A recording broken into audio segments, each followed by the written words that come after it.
Ọlọ́run Olódùmarè mo dúpẹ́ lọ́wọ́ rẹ. Olúwa Ọlọ́run Olódùmarè mo yìn ọ́ lógo. Fún àánú tó pọ̀ bí iyanrìn tí mò ń gbà lójoojúmọ́. I've come to give you praise, honor and adoration.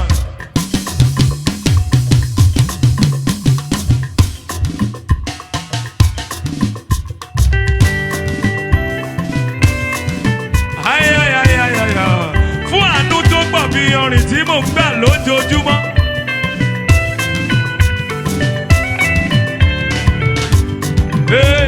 Fún àánú tó pọ̀ bí iyanrìn tí mo ń gbà lójoojúmọ́. Látọ̀dọ̀ Jésù Olúwa kí lèmi ò fi fún. Tí ìní ò fi fún Olúwa láti inú ọkàn mi. Ẹ̀ṣẹ̀ tí bà gbogbo rẹ̀ jẹ́ kò tí ilẹ̀ já mọ́ nǹkan.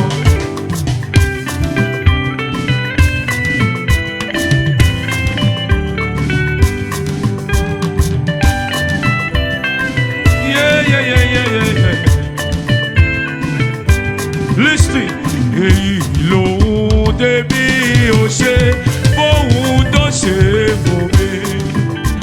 Èmi ò mú aago ìgbàlà, wọ́n ké pe Ọlọ́run òdìyà.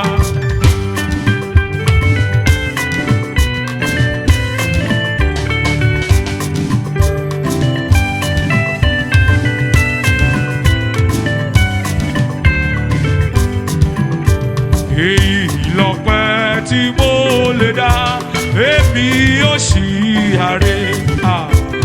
Ẹ̀ṣẹ̀ tí bà gbogbo rẹ̀ jẹ́ kò tí ilẹ̀ já mọ́ kan. Let me sing it again.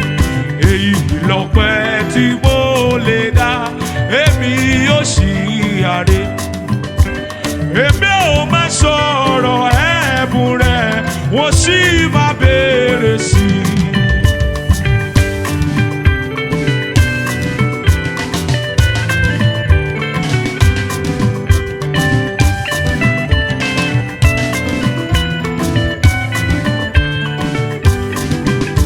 Èmi kò lè ṣe bó ti tán, kò ní iṣẹ́ kan tó pé. Ṣùgbọ́n èmi ò ṣògo ìpè, gbèsè ọpẹ́ mi pọ̀. Listen, fún àánú tó pọ̀ bí iyanrìn tí mo ń gbà lójoojúmọ́. Látọ̀dọ̀ Jésù Olúwa kí lèmi yóò fi fún.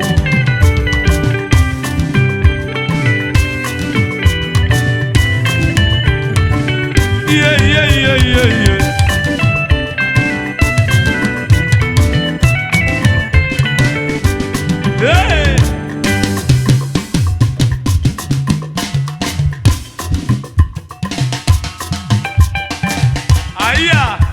Fún àánú tó pọ̀ bí iyanrìn tí mo ń gbà lójoojúmọ́. Látọ̀dọ̀ Jésù Olúwa kí lèmi ò fi fún. I love this verse.